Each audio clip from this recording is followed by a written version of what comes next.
Welcome to Finding Alabama, guys. Glad to have you here today. My name's Jeremy. We're going to test two of the top selling starter units anywhere. Both are made in America. Both made in the great state of Texas. Let's see what happens. Start out by talking about the features on the Garrett Ace 200 first, and then we'll move over to the Fisher F11. You can look at the screen here and look across the top and tell there is a little icon marker right through there that coins, rings, pull tabs, nickel, iron. There's 5 categories there.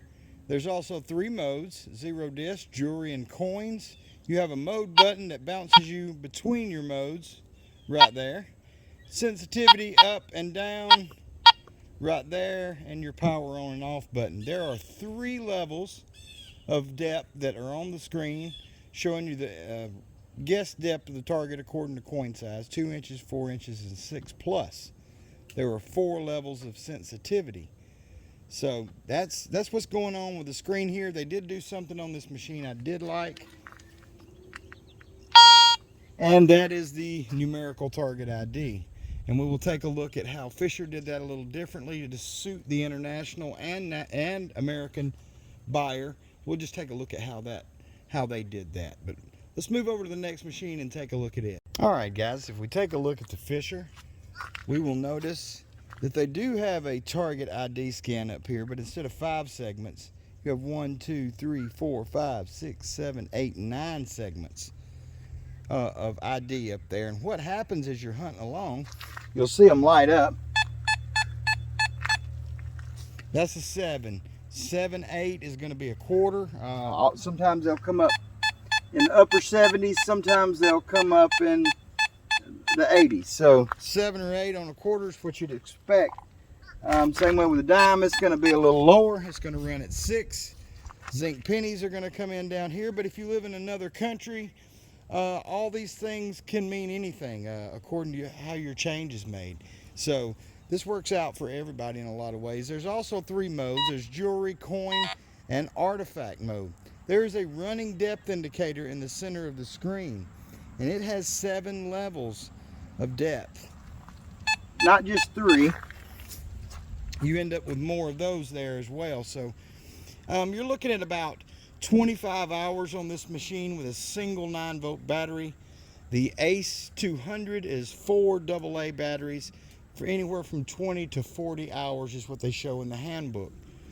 This machine does have something the Ace does not have as well. So they have a target ID meter.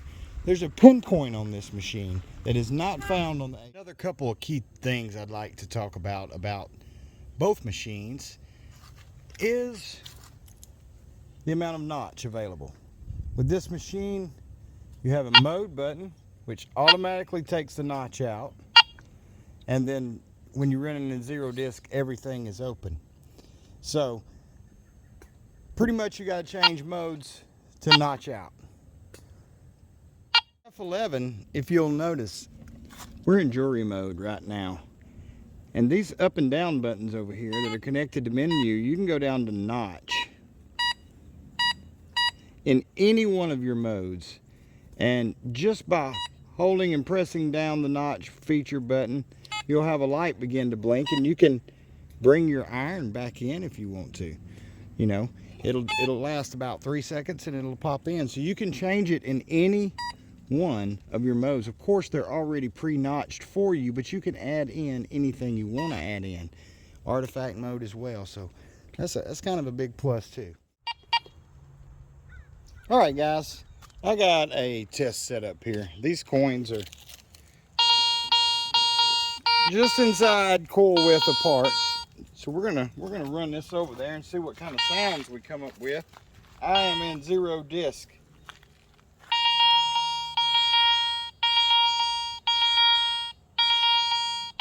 Now we should be hearing high, medium, high, high. Let's see what we get. All that kind of blurs together.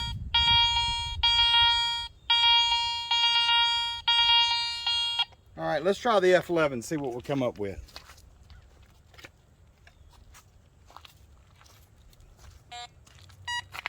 We're going to put it in artifact mode.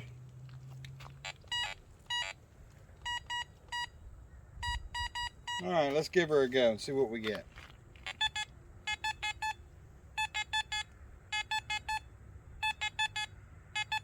I mean, that's clear as it gets. We can get too fast.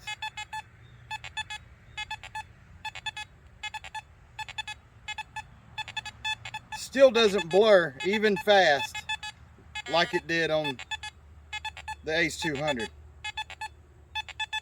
And as you can see, these coins are within this coil width as well. All right, let's set up on another one real quick. All right, guys, this test here, we're gonna do a little mystery. There's a mystery target underneath the gold pan and a quarter. So let's give them a listen. I got a truck coming by, but we're gonna keep going. That's what the quarter sounds like.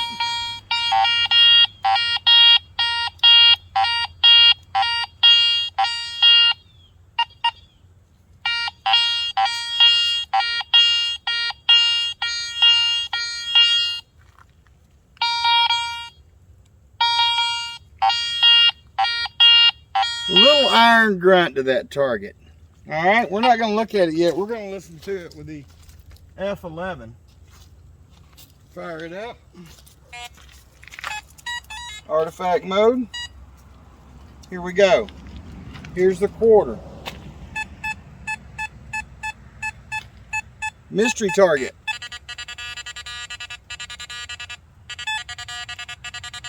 Quarter. Now, the Ace 200 gave us a little bit of iron pollution with what sounded like a quarter sound. The fourth tone on the Fisher F11 is an overload sound. And that's what's missing from the Ace 200. Even though it does have digital target ID, those kind of things with the numbers, you do have an overload here that you can tell that you've got something close to the top of the ground, which for me is a big plus in a beginner machine. Big plus, because guys, no matter what machine you swing in, eventually you're going to dig these things. They're going to get really deep. They're going to sound like small targets, and you're going to dig them. But there's no sense in having to dig the ones up close to the top of the ground. Because if you were hunting in iron, that would have sounded like a slightly iron contaminated quarter on the Ace 200. Next test. All right, guys, the next little bench test, and let's remember these are bench tests. I feel like the test garden test I have coming up here in a minute says more about both these machines than this bench testing, although a lot can be gleaned from things like Monty's nail board test, and you know, there are people believing the air test. We're not going to do any of that. I am going to do this just a quick little demo with a dime and a couple of square nails. I am in the same setup with the Garrett Ace 200.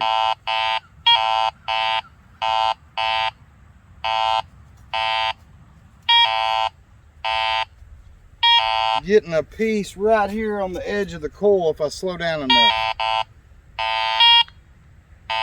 In one direction. Alright, let's try it with the...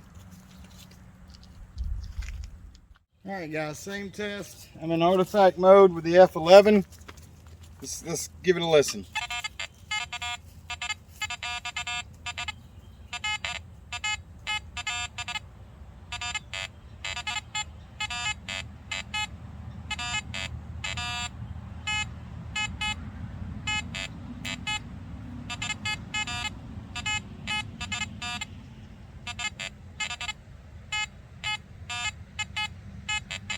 It's definitely pulling it out better. So that's a really good sign for the F11. Take a look at the machines just from the outside. A look. As you can see, there's a 7-inch concentric coil on the Fisher F11. There's a 6.5 by 9 concentric coil on the Ace 200. So right out of the box, the Ace coil is a little larger and is a elliptical shape, where the Fisher F11 coil is a round 7-inch. Another thing we start to notice, if we take a look, is some real differences in how they're designed. You notice on the Fisher here, the arm length, the arm cup length, if we line the screens up, it's a tremendous difference there. Get that up there. Look at the difference. Now, why does this matter? I'm gonna tell you why this matters. You end up having to have a longer rod on the end of this to get to your you get your coil to the ground at the right height. Less rod back here, which makes this machine incredibly nose heavy. Now, this machine is like, the difference in the two is so little as far as weight. 2.3 pounds on the Fisher F11, 2.75 pounds on the Ace 200. The Ace takes 4 AA batteries. The Fisher takes 1 9-volt battery. So the ergonomics of the Fisher is just, I can tell you, superior. You could swing it all day, and I'm 50 years old, and the less nose heavy I have to deal with, the happier I am. Not saying I'm old yet, but I'm on my way to downtown there. All right, we'll look at some more. Okay, we got the Ace 200. I'm gonna fire it up. We've got it in 0 disc, and it's also full sensitivity. And I've got a 50-cent piece buried right here, and there's a bunch of iron around it. You'll be able to hear it when we go in. And let's see how it does just coming in.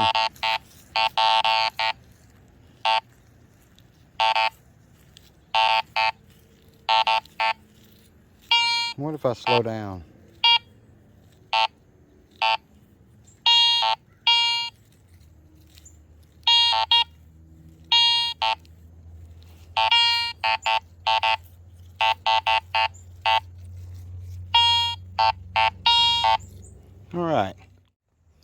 All right, I got the F11 powered up.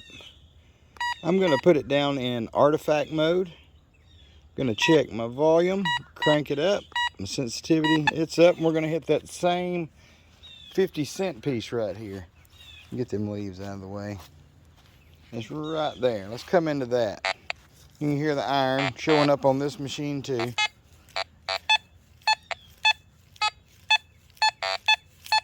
I can swing it fast, or I can swing it slow. Now the sun, well, there's no sun today, but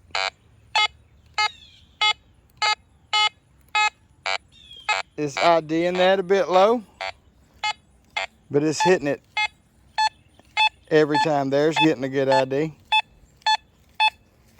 8 or 9 should be the ID on that, and we're getting a regular 8 right there. So okay, we'll go to the next target. This target here is a little tougher. The direction we're going to start, double D machines hit the coils. Double D coil hits better.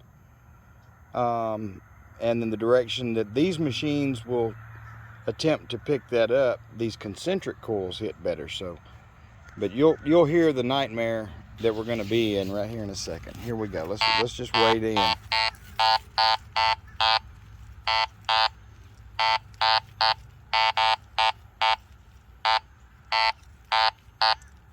Now we're going to turn.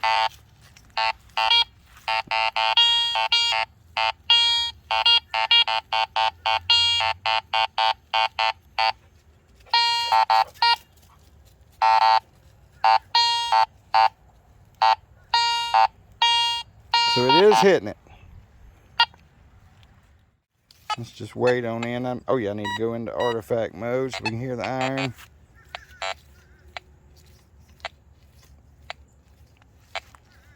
It wants to hit it, but it's really bad iron. Double D's hit it good that way. I'll start hitting it right there.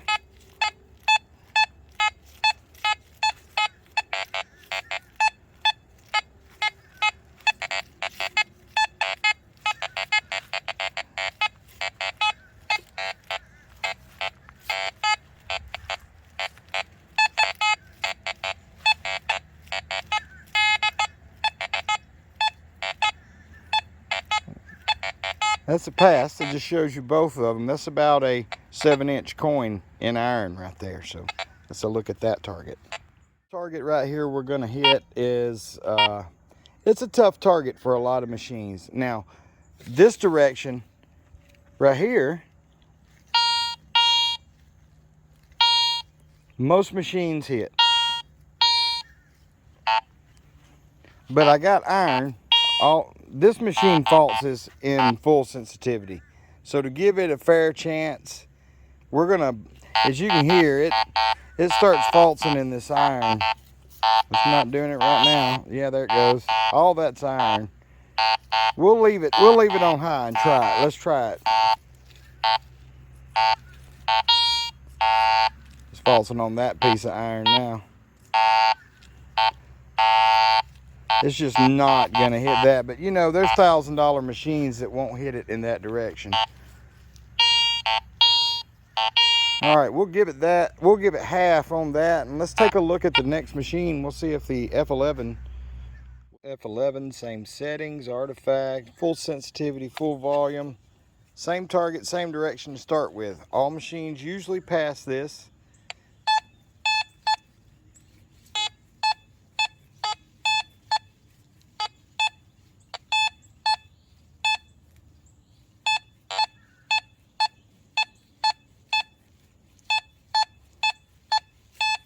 And we're giving that a pass. Let's try the direction.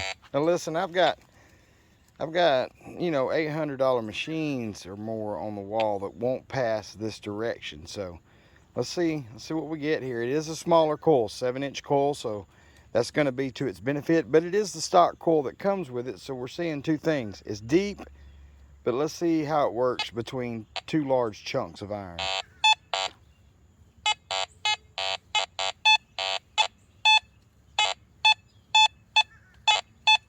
Iron here, iron here.